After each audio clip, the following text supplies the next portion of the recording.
안녕하세요. 2021년 계리 모형론 강의를 맡게 된 이현미라고 합니다. 만나 뵙게 돼서 반갑고요. 올해는 2021년 코로나 때문에 오프라인 강의가 안 되고 온라인으로 찾아뵙게 되었어요.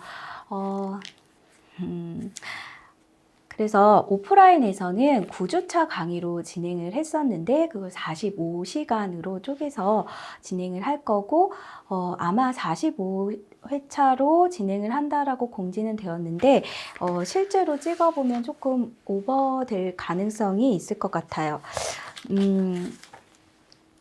그리고 계리 모형론 시작에 앞서서 사실 첫 시간에는 전반적으로 계리 모형론 과목이 어떤 구성이 되어 있고 어떻게 공부해야 하는지 그런 부분에 대해서 조금 소개를 하려고 해요. 그리고 교재 소개를 마지막으로 해드리려고 합니다. 처음에 제가 2017년에 강의를 시작했을 때는 아직 계리 모형론 과목 그 체계가 많이 잡혀 있지가 않았어요. 그런데 기출 문제가 쌓이고 그러다 보면서 조금 더 체계가 잡히고 수험생들의 수준도 굉장히 높아졌죠. 그리고 기출 문제를 보시면 알겠지만 빈출됐던 영역들이 범위가 확대되고 깊이 있게 문제를 물어보게 되고 그러다 보니까 공부할 양도 많아지고 출제되지 않았던 영역들이 간혹적으로 출제되면서 예전엔 공부하지 않았던 영역까지 공부를 해야 하는 상황이 되었어요. 그래서 어떻게 보면 범위는 굉장히 방대해요. 계리 모형론이. 그렇기 때문에 조금 전략적으로 공부를 하실 필요가 있어요. 아마 초시생과 재시생의 공부 스킬이 조금 다를 텐데 초시생의 경우에는 제 생각에 기출문제를 잘 분석해서 핵심적으로 꼭 알아야 할 내용들을 깊이 있게 공부를 하고 들어가셔야 될 것 같고 만약에 이번 해가 마지막이다 그러면 당연히 핵심 내용은 깊이 있게 알아야 되지만 조금 더 보수적으로 폭넓게 범위를 넓혀서 공부를 하실 거를 권해드려요. 그래서 본인이 어느 정도까지 범위를 잡고 공부를 할지를 결정을 해서 범위 안에서는 정확하게 핵심적인 개념을 깊이 있게 공부하시기를 권해드립니다.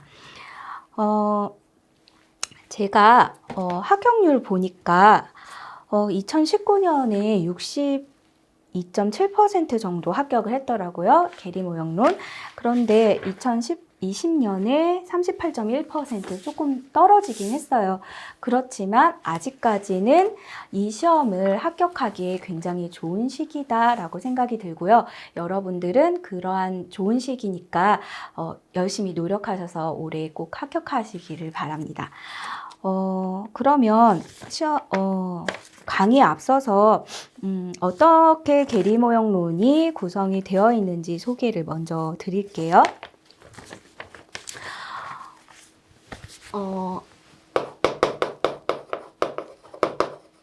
아마도 계리 모형론을 들으시는 분들은 이미 보험수리를 공부를 하셨을 거예요. 보험수리랑 계리 모형이랑 비교를 하자면 보험수리는 가장 큰 특징이 장기 계약이죠. 계리 모형은 손해보험에서 쓰이는데 얘는 단기 계약이에요. 그러다 보니까 요율을 산정할 때 올해 것만 제대로 산정을 하면 돼요. 올해 만약에 잘 못했다? 그러면 반영을 해서 내년에 다시 수정해서 반영하시면 되는 거죠. 그런데 보험 수리는 이렇게 장기 계약이고 특별히 데이터가 굉장히 많기 때문에 기본적으로는 대수의 법칙에 의해서 모든 것이 이루어져요. 그래서 장기 계약을 이 보험료 산출할 때 대수의 법칙 가지고 보험료 준비금 산출하는데 쓰이죠. 그런데 기본 컨셉이 얘는 데이터가 굉장히 작아요. 계리 모형론은 이런 작은 데이터 가지고 손해액을 예측을 해야 되잖아요. 그러다 보니까 일단은 모형을 사용을 해요. 가정을 하는 거죠. 이런 모형을 따를 거야 라고 해서 모형을 사용하거나 추정을 하는 건데 이러다 보니까 계리 모형론에서는 통계적 지식이 조금 더 많이 필요하죠.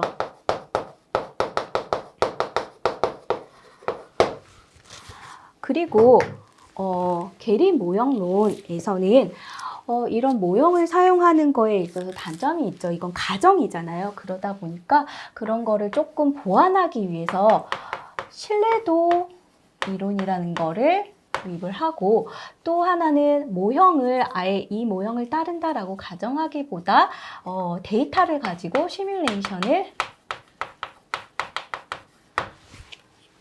돌려보는 거죠. 그래서 시뮬레이션에 의해서 어떤 모형, 어떤 형태의 총손해액이 될 것이다 라고 예측하는 파트가 있는데, 이런 부분들이 계리 모형론의 기본 뼈대라고 생각을 하시면 돼요. 그러다 보니까 이런 거를 아우르는 파트가 로스 모델이라고 있어요. 이 로스 모델은, 이 파트는 결국 시험의 핵심이고, 계리 모형론에서 한 60% 정도, 많이 나올 때는 70%까지도 나왔던 것 같아요. 차지하고 있기 때문에 얘를 기본적으로 공부를 하셔야 되고요. 학교에서는 이 로스 모델이라는 교재가, 외국 교재가 있는데, 그 교재를 1, 2 이렇게 나눠가지고 2학기에 걸쳐서 강의를 했었거든요. 그렇지만 이제 연수원에서 진행하고 있는 강의는 학교 강의랑 좀 다르기 때문에, 성격이 다르기 때문에 조금 컴팩트하게 핵심적인 것들, 시험에 나오는 것들 위주로 소개를 해드리려고 합니다. 로스 모델 파트가 있고, 두 번째는 어떤 파트가 있냐면 Property and Casualty 해가지고 손해보험 영역에 있어서의 레이팅하고 리저빙,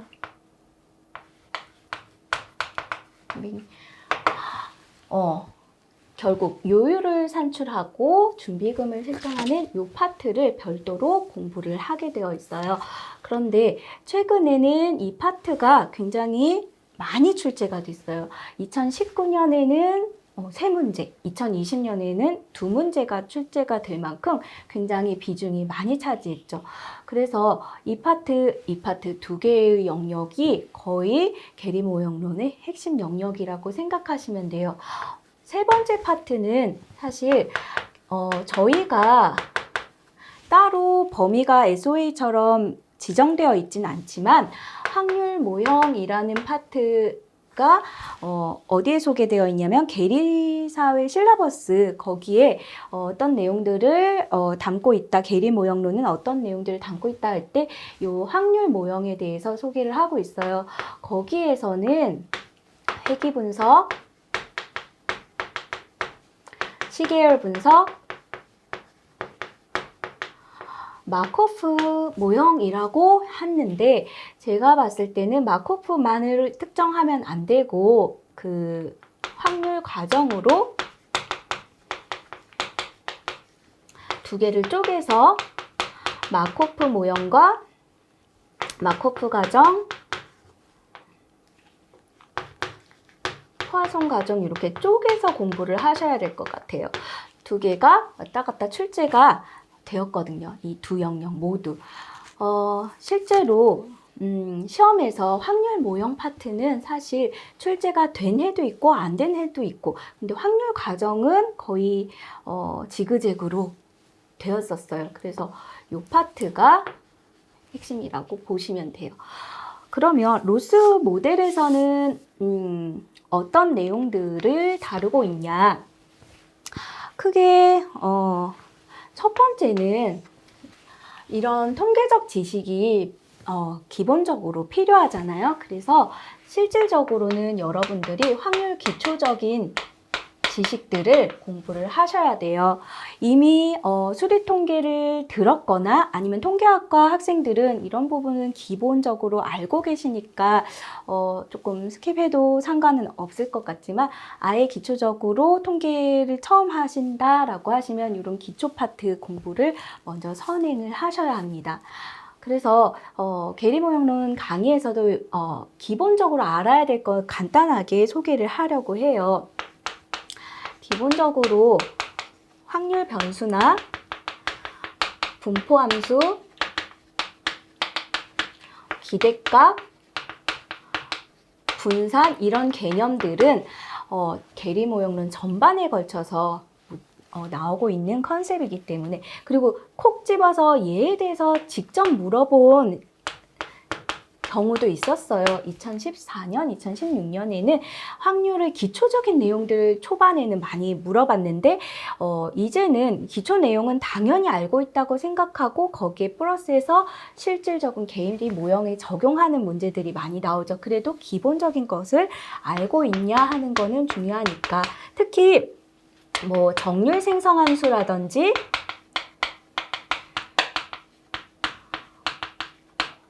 확률 생성함수 이런 거는 기본적인 확률 기초이긴 한데 실제로 시험에서 2014, 2018, 최근에 2019년에도 나왔어요. 그러다 보니까 이 부분에 대해서 공부를 하셔야 돼요.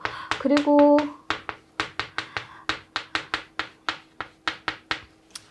순서 통계량, 이것도 기본적으로 알고 있어야지 실제 문제 풀 때 적용을 할 수 있거든요. 그래서 순서 통계량에 관련된 문제는 2016, 2017년도에 나왔었죠.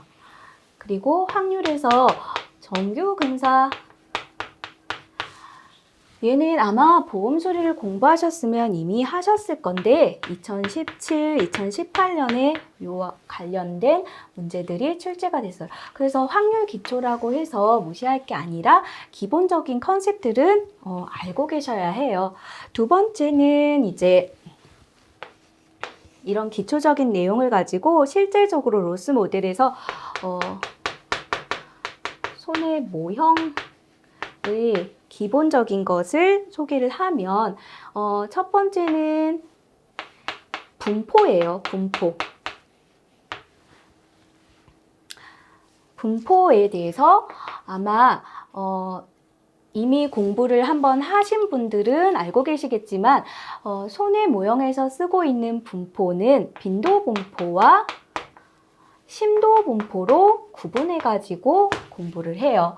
빈도라는 거는 사고 건수, 발생 건수에 대한 분포를 의미하고 심도는 손의 액의 크기에 대한 분포를 의미하는데 이렇게 구분해 가지고 하는 이유는 빈도는 이산형 분포고 심도는 연속형 분포죠. 그래서 여기에 해당하는 분포들을 여러분들은 공부를 하고 가셔야 되는데 기본적으로 빈도 분포에서 제일 많이 출제된 부분은 포화송 분포죠. 포화송 분포는 2014년부터 2020년까지 한 번도 빠짐없이 출제가 됐어요. 반드시 아셔야 하고 공부를 하다 보면 포화송 외에는 나오기가 힘들다는 걸 알 수 있어요. 왜냐하면 굉장히 계산을 간단하게 해주거든요. 포화송 분포가. 그 다음에 대표적인 분포가 이항 분포와 음이항 분포 있죠. 이항 분포 같은 경우는 2016, 2017, 2015년이랑 2019년도 간략하게 이항 분포를 좀 알아야지 풀 수 있는 문제가 나왔었고 실질적으로 이항 분포 가지고 2020년에도 이항 분포에 관련된 문제를 나왔어요. 음이항 분포는 2015년, 2018년에 출제가 됐죠. 그래서 이런 분포 보시면 나는 반드시 이거 두 개는 꼭 알아야 되고 음이항까지 3개는 빈도 분포는 3개는 반드시 알고 들어가야겠다라는 생각을 하실 수 있어요. SOA 시험에서는 분포를 다 줘요. 그렇죠? 그리고 분포의 뭐 확률이라든지 기대값 평균부터 시작해서 모든 것들을 표로 주는데 우리는 그걸 주지 않기 때문에 얘네들 꼼꼼하게 공부하시고 들어가셔야 돼요. 특히 심도 분포에서 많이 나왔던 게 한국 시험에서 많이 나온 건 균일 분포죠. 균일 분포가 계산이 편리하기 때문에 많이 나온 거지 실제로 손의 모형의 균일 분포가 현실적으로 맞진 않아요. 그렇지만 시험용으로 균일 분포가 굉장히 많이 나왔어요. 2015, 2016, 2017, 2018 굉장히 많이 나왔고 제일 많이 나온 분포는 지수 분포죠. 지수 분포는 거의 매해 나왔다고 보시면 돼요. 2014년부터 2020년까지 빠짐없이 나왔다고 생각하시면 되고요. 조금 지수 분포를 업한 게 감마 분포인데, 감마 분포는 2014, 2015년에 주로 나왔고 최근에는 나오지 않았어요. 최근에 나온 분포가 파레토 분포죠. 2019년, 2020년에 파레토 분포가 출제가 됐어요. 그래서 이전까지는 요 세 개의 분포만 공부를 하면 됐는데 파레토 분포까지 확장이 됐죠. 사실 분포, 심도 분포에 해당하는 분포는 굉장히 많아요. 뭐 웨이블 분포도 있고, 뭐 로그 노멀 분포도 있고, 베타 분포도 있고, 여러 가지 분포들이 뭐라고 해야 되지? 연속형 분포로 해당하는 분포들은 다 다룰 수 있는데, 그 중에서 시험용으로 많이 나왔던 분포들이 이렇게 나왔고, 나머지들은 시험에 아직 출제가 되지 않았다라고 생각하시면 돼요. 그래서 어떤 분포 위주로 공부를 하셔야 되는지 살펴보실 수 있고요. 그 다음에 이거 조금 지울게요.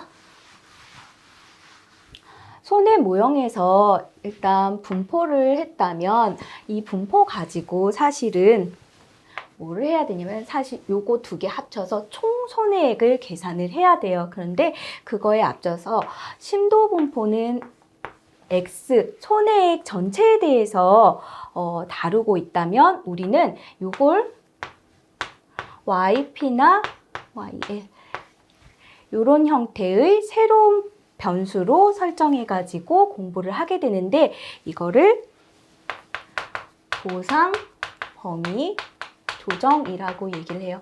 그래서 보험에서는 특별히 제도들이 있죠. 자기 부담금을 설정한다던가 보상 한도를 한다거나 이런 제도들 때문에 실제로 손해액의 분포 X에 대해서 공부를 하긴 하지만 이를 변형해서 YP, YL 혹은 보상 한도는 그냥 Y라고 표기를 하거든요. 보상 한도에 대한 새로운 분포들을 공부를 하게 되어 있어요.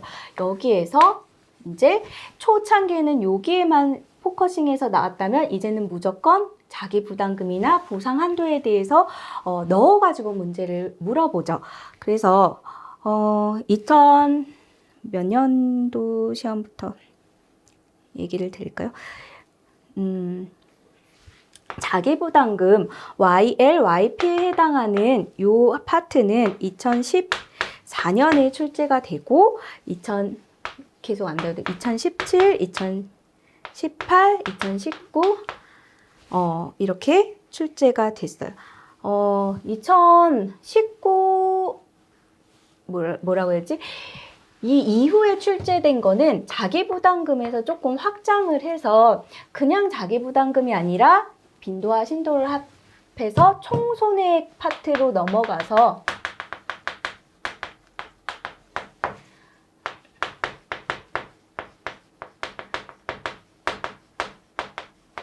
초과 손해 재보험 영역으로 해서 출제가 되죠.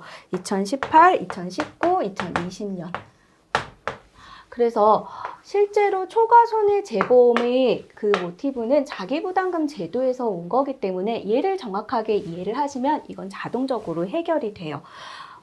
그리고 보상 한도에 관련된 문제는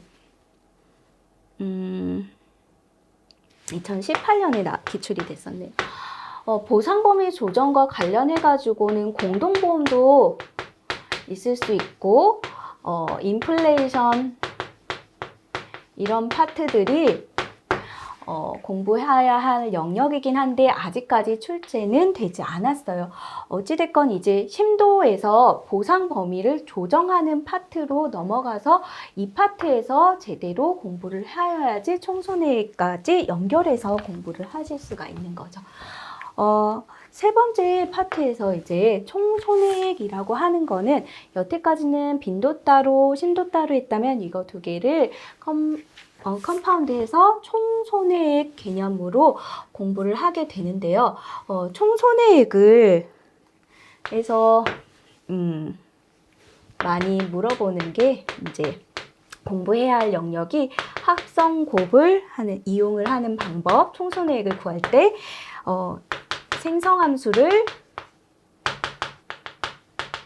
이용하는 방법, 근사를 이용하는 방법, 분석적 방법,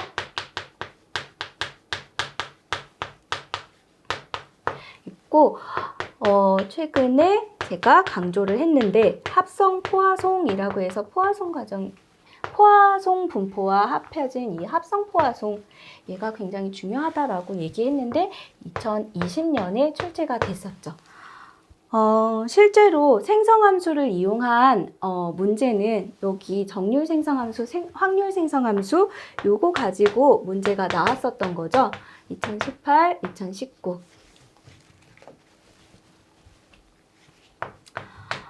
2014년에는 증명 문제가 한 번 나왔어요. 그런데 실제로 증명 문제가 이 이후에 나오고 있지 않기 때문에 증명까지는 할 필요가 없지만 이걸 이용해 가지고 뭔가 생성함수를 이용하는 총손해액 분포 구하는 방법들을 공부를 하셔야 하는 거죠. 그래서 영역이 굉장히 여러 가지가 있지만 기출에서 나왔던 영역은 그렇게 많지는 않아요. 그래서 나왔던 거를 좀 더 깊이 있게 공부하시는 편이 좋을 것 같아요. 그래서 이런 식으로 기출이 출제가 되었다는 거. 그 다음에 저는 원래는 시뮬레이션은 별도의 주제이긴 한데 총손해액을 구할 때 시뮬레이션 방법을 이용해 가지고 총손해액을 구하기 때문에 시뮬레이션 파트를 총손해액 공부할 때 그 다음에 연결해 가지고 소개를 하려고 해요.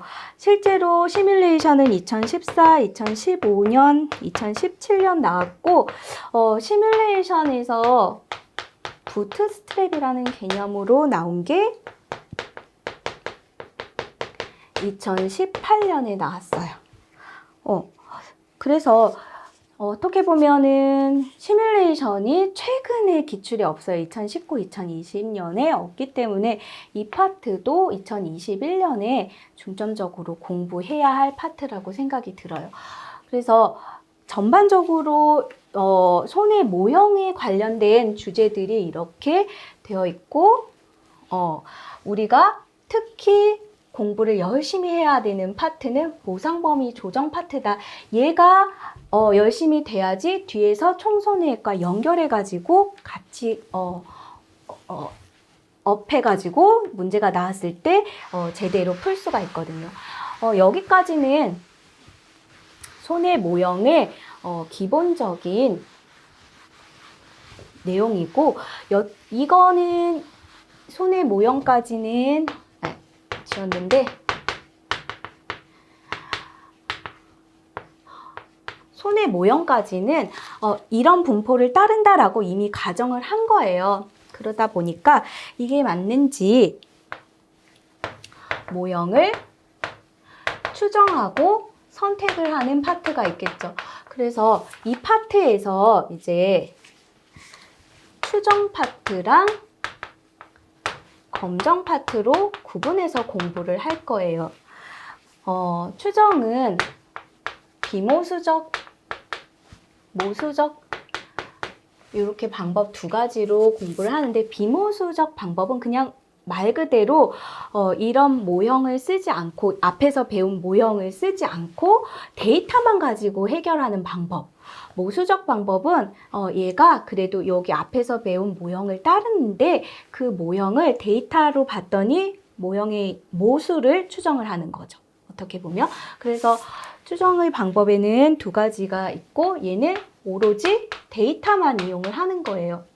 그래서 이렇게 해서 데이터가 종류가 두 가지가 있죠. 완전한 데이터가 있고 불완전한 데이터가 있는데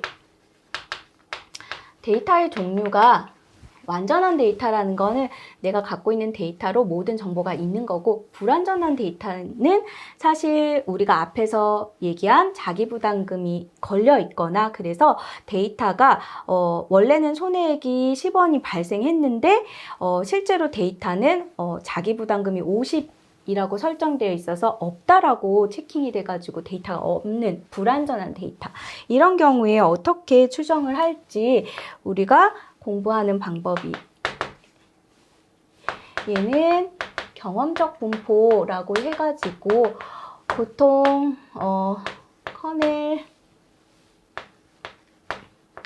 커넬 이용해가지고 커넬 스무링 하는 방법을 배워요. 그리고 이거 둘 다에 해당하는데, 요거 둘 다에 해당하는 카플란 마야나 넬슨 알렌 방법으로 완전한 데이터에서도 쓸 수 있지만 불완전한 데이터에서 더 효과적인 카플란 마야 넬슨 알렌 방법을 배울 거예요. 그런데 스템이라고, 예전에는 이그잼 C에서는 요 파트가 요 범위에 들어가 있었어요. 그런데 스템으로 바뀌면서 이 범위가 이 교재에서는 빠져요. 그렇지만 실제로 게리사 시험에서 커넬이 2018년에 나왔고, 얘가 넬슨 알렌이 2015, 카플란 마야가 2017년 나왔기 때문에 이 영역을 도려내고 가기가 어려워요. 그래서 최근 기출에 나오지 않았지만 이 영역도 공부를 하셔야 하는 영역이죠. 모수적 방법으로 추정을 하는 방법은 몇 가지를 배우냐면, 보통 MME라고 해가지고 정률 추정법, 그 다음에 퍼센타일 매칭법 해가지고 이런 방법이 있고, MLE, 베이지안, 이런 방법을 배우는데요. 실제로 기출에서는 MME 같은 경우는 2014, 2015년에 출제가 되었는데 그 이후로 안 나왔어요. 너무 간단하기 때문에 안 나온 것 같아요. 아직 퍼센타일 매칭법 나오지 않았고, MLE는 2014, 2015, 2016, 2019년, 작년에 2020년에도 출제가 됐죠. 거의 2015년과 유사한 형태의 문제였어요. 그래서 MLE는 무조건 공부를 하고 들어가야 할 파트이죠. 그래서 기출문제만 봐도 빈출 영역이 있고 그 파트는 무조건 공부해야 되지만 깊이 있게 공부해야 한다는 사실을 알 수 있어요. 베이지안 추정은 아직 나오진 않았고, 베이지안은 뒤에 가서 여기 신뢰도 이론 소개를 할 때 뷰르만과 비교해가지고 베이지안이 출제가 됐었어요. 그래서 뒤에 가서 연결해서 소개를 드릴게요. 추정을 했으면 이게 값이 맞는지 테스트를 하죠. 그 테스트 기법에 대해서 이 테스트 기법이 이전에는 공부를 안 하고 들어갔던 영역이었어요. 그런데 콜모그루프, 스미르노브 해가지고 요 기법이 있고, 파이 제곱 검정법이 있고, 우도비 검정법이 있는데, 카이 제곱 검정이 2017년에 딱 나온 거예요. 그래서 이 이전에는 추정까지만 공부를 하고 들어갔었어요. 그런데 이제 검정법이 나오다 보니까 이 세 가지 검정법을 다 공부를 하고 들어가셔야 돼요. 근데 2020년에 카이 제곱 검정이 또 한 번 나왔죠. 사실 우도비 검정이 나올 법도 한데, 제 생각에 우도비 검정이 안 나왔던 결정적인 이유는 계산기 사용을 쌀집 계산기로 바꾸면서 이렇게 계산량이 조금 덜한 거, 그러니까 로그나 뭐 이런 거 계산 못하니까 그래서 우도비 검정이 나오지 않지 않았나 싶은데, 사실 우도비 검정 나오려면은 로그 값들을 일일이 문제에 세팅을 해줘야 돼요. 왜냐하면 계산기에서 주어져 있지 않기 때문에. 그래도 나오려면 나올 수 있겠죠. 그렇게 다 뭐 로그 2는 얼마다, 로그 3은 얼마다 이렇게 다 주면은 될 것 같긴 하거든요. 그래서 검정에 대해서 세 가지 검정 정도로만 공부를 하고 가셔도 될 것 같아요. 그래서 모형 추정하고 선택하는 파트가 세 번째 로스 모델에서 크게 세 번째 파트라고 생각을 하고요. 그 다음에 이제 네 번째 파트는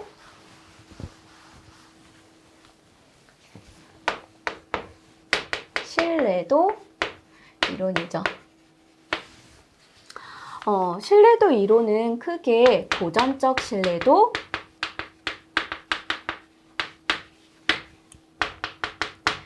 뷸만과 뷸만-스트라우스 구분해서 공부를 하시더라고요. 근데 어쨌든 얘는 같은 계열이니까 뷸만, 뷸만-스트라우스, 그 다음에 베이지안 구분해서 공부를 하시고요. 얘네 둘은 모수적인 방법이라고 생각하시면 되고요. 비모수적인 방법으로 신뢰도 구할 수 있고 준모수적 방법으로 구할 수 있는데 실제로 시험이 어떤 식으로 나왔냐면 계속해서 얘네 둘만 물어봤었어요. 2014, 2015, 2016, 2017 그러다가 2017년에 비모수 물어보기 시작했죠. 2018.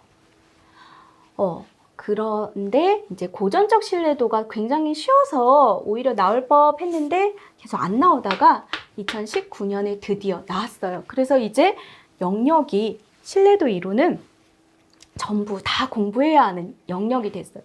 뷸만-스트라우스 2020년에 출제가 되었죠. 그래서 여러분 보시면 아시겠지만 어떤 파트들은 나온 파트가 있고 안 나온 파트도 있고 막 그런데 이제 신뢰도 이론 같은 경우는 전체 영역이 다 빈출되었다라는 걸 확인을 하실 수 있어요. 그래서 여러분들은 신뢰도 이론 정확하게 공부를 깊이 있게 하시고 가셔야 할 것 같아요. 그래서 로스 모델 파트만 해도 이렇게 광범위하죠. 이게 첫 번째 영역이고 얘가 60%에서 70% 차지한다라고 생각하면 돼요. 시험에서의 비중이. 그 다음 로스 모델 했으니까 이제 두 번째 영역이 뭐였죠? 손해보험의 요율이죠.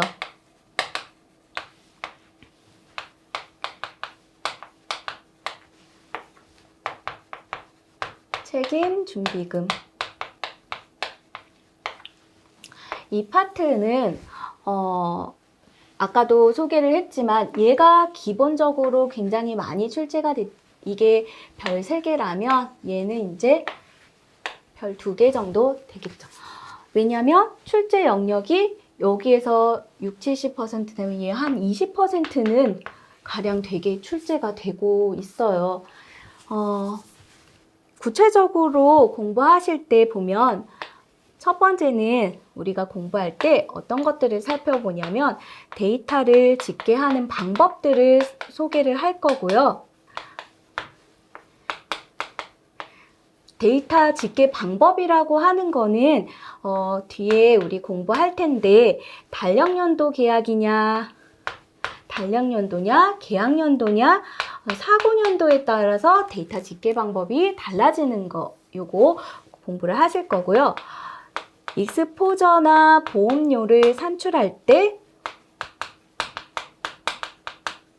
산출 방법을 공부를 할 건데 얘는 리스크 관리 들으셨으면 뭐 익숙하실 것 같기도 한데 수입 익스포저냐 수입 보험료냐 사실 익스포저냐 보험료냐의 차이지 하는 방법은 똑같아요. 수입이냐 경과냐 미경과 보유 이거 산출하는 방법을 공부를 하실 거예요. 그리고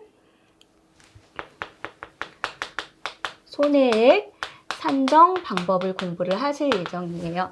근데 손해액이라고 하는 건 되게 광범위해가지고 정확하게 용어를 살펴봐야 돼요. 그냥 지급한 보험금만 얘기를 하는 건지 거기다가 개별 추산액을 합힌 건지 개별 추산액까지 합혔을 때 우리는 발생 손해액이라는 용어를 써요. 거기다가 IBNR이라는 거를 합하면 요거까지 다 합해서 최종 발생 손해액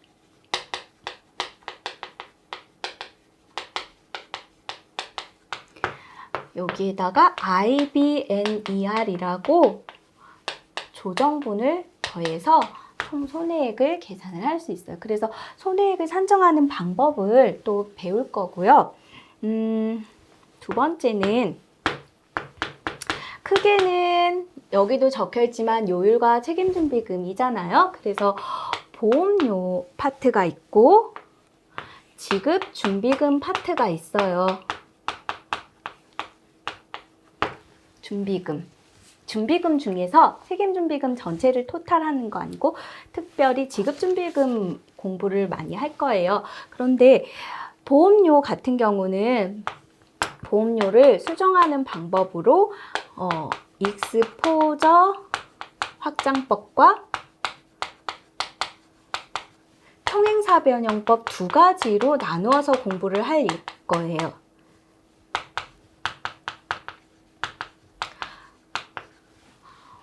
지금은 어떤 개요가 이런 것들을 공부할 거다 정도로만 보시고 나중에 구체적으로 더 살펴볼 거거든요. 익스포저 확장법은 2015년에 출제가 됐죠. 평행사변형 2019년 출제가 됐어요.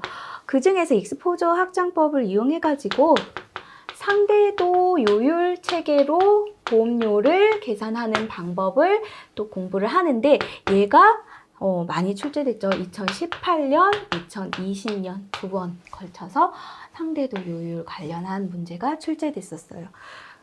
지급준비금과 관련돼서는 보통은 손해액 진전 방식으로 지급준비금을 예측을 하는데 두 가지 방법으로 진전추입법, 본휴터 퍼건스법 두 가지 방법을 공부를 할 거예요. 둘 다 이제 중요해졌어요. 초창기에는 본휴터 퍼거슨법은 나오지 않고 진전추입법만 2014년, 2015년 기출이 되고 그 이후에 쭉 손해보험 쪽 이 파트가 출제가 되지 않았었어요. 근데 2014년에 본휴터 퍼거슨법은 말 문제로 되게 새끼 문제라고 해야 되나? 그렇게 예고편식으로 말 문제가 출제가 되었는데 그러고 나서 2018년에 본 문제로 떡 들어왔죠. 그리고 2019년에 진전주의법, 2020년에 본휴터 퍼거슨법 나왔어요. 좀 지그재그로 출제가 됐죠. 쭉 갈려서 2016, 2017 출제가 안 됐었는데 그 뒤로는 이제 이때 출제가 안 됐기 때문에 사람들이 2018년도에 얘를 공부할지 말지 고민했던 부분도 많았었어요. 그런데 2019년에 세 문제가 나올 정도로 이 파트가 이제 중요해졌죠. 그리고 얘기 드렸다시피 이렇게 예고편인 문제가 한 문제씩 보여요. 그러면 이건 언젠가는 나올 거야 라는 문제들이 눈에 보일 거예요. 그래서 여러분들도 기출문제 분석하는 게 굉장히 그래서 중요하다라고 생각이 들어요. 그 다음에 파트가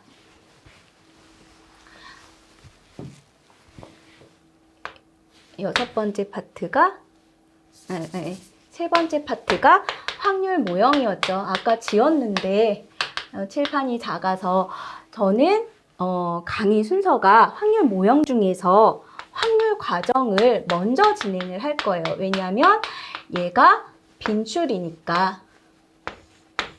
확률 과정은 아까도 소개했지만 마코프와 포화송 과정 두 개로 구분해서 공부를 할 건데요.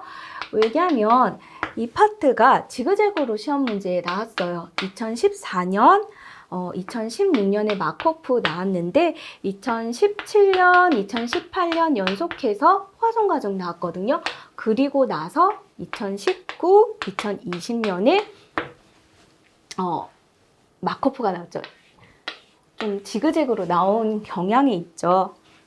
그래서 확률 과정은 얘가 나오거나 어쨌든 둘 중에 하나는 문제가 반드시 출제가 되기 때문에 꼭 공부를 해야 하는 영역이고요. 두 번째 이제 회계 분석. 이 파트는 2016년, 2017년에 출제가 된 이후로 쭉 출제가 되지 않았어요. 그 이후로 시계열 분석은 실라버스, 계리사회 실라버스 기준으로는 적혀 있지만 한 번도 출제가 되지 않았던 영역이에요.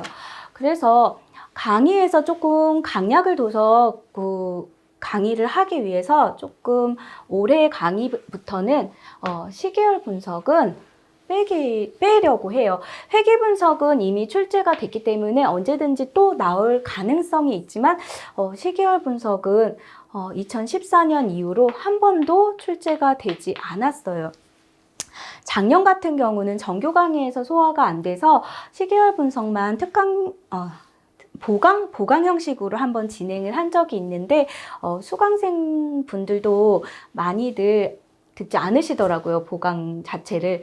그래서 여기에 할애하는 시간을 다른 데에 더 강하게 공부해야 할 부분에 조금 더 시간을 쓰기 위해서 올해는 조금 시계열 분석은 스킵을 하도록 강의 시간에는 다루지 않을 계획입니다. 그래서 혹시 학부에서 시계열 분석을 공부했거나 아니면 조금 더 공부 범위를 확장해서 공부를 잘 하고 싶다 하시는 분들은 개별적으로 공부를 하셔야 하는 영역이 됐어요. 그래서 제가 이렇게 크게 기출문제를 통해서 어떤 영역에서 출제가 됐고 어떤 영역에서 빈출되었고 이런 것들을 소개해 드린 이유는 전반적으로 강의할 때도 강하게 공부할 영역들이 이런 부분이다. 그래서 먼저 예습을 하신다거나 아니면 복습을 하실 때 깊이 있게 공부할 영역들을 찝어드린 거라고 생각하시면 돼요. 그리고 교재 소개를 간단하게 하면 지웠는데 아까 로스 모델 이 파트가 굉장히 큰 파트라고 말씀을 드렸죠. 요 로스 모델 파트와 확률 과정 요 파트는 두 개는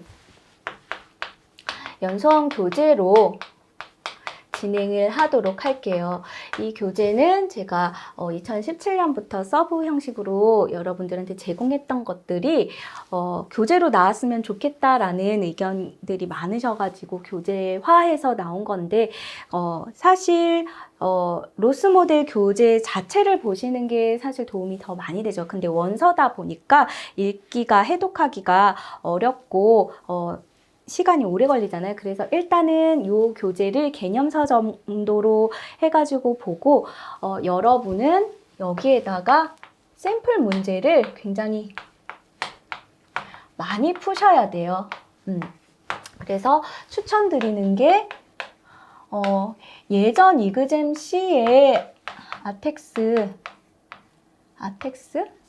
ASM 교재가 더 좋았던 것 같은데 ASM이나 아텍스 교재가 있으시면 그걸 보셔도 되고 스템 교재가 있으면 그걸 보셔도 되는데 범위가 조금 달라요. 그래서 요 파트가 스템에 들어가긴 했지만 예전에 이그잼 C에 있던 영역들 중에서 빠진 부분들이 많거든요. 예를 들어서 아까 여기쯤에 적어놨던 가플라마야나 닐슨 알렌 그런 파트도 빠지고 시뮬레이션도 빠지고 기타 등등 빠진 부분들이 있기 때문에 스템에서 해결하지 못하는 파트들이 있어요. 그래서 저는 요 교재보다는 요걸 구하실 수 있으면 이 교재의 연습 문제들을 조금 풀어보시는 거를 추천을 드리고요. 이 교재 1번과 요 부분은 교재에서 커버를 하고 있는데 손해보험 요거는 제가 아직까지는 박영사 교재만큼 좋은 교재를 보지 못했고 그래서 요 교재는 얘는 박영사 교재의 계리 모형론 요 교재를 쓰도록 할게요. 갖고 계시는 분들 있으실 거예요. 이 교재예요. 보라색 교재고 굉장히 많은 내용을 담고 있어서 읽어 오시는 게 도움이 될 것 같아요. 강의하기 전에. 근데 분량이 굉장히 많기 때문에 혼자 정리하기가 굉장히 힘들죠. 그래서 저는 이렇게 컴팩트하게 이 내용들을 좀 강의 시간에 컴팩트하게 소개를 해드리려고 해요. 그래서 이 교재 필요하시다라는 거 말씀드리고, 회계 분석 같은 경우는 제가 별도로 프린트 하실 수 있는 자료를 드리도록 하겠습니다. 만약에 로스모델 연수원 교재가 작년판이 갖고 계시다 그러면 굳이 올해 판을 사실 필요까지는 없으실 것 같아요. 왜냐하면 기출문제 조금 추가하고 오류 정정하고 뭐 그런 정도 큰 개선이 있지는 않거든요. 그래서 그렇게 이해를 하시면 좋을 것 같아요. 그래서 첫 시간에 좀 길게 이런 형식으로 어떤 식으로 계리모형론이 구성되어 있다라는 걸 소개를 해드렸는데, 이런 내용을 바탕으로 2회차부터 진행을 하도록 하겠습니다. 감사합니다.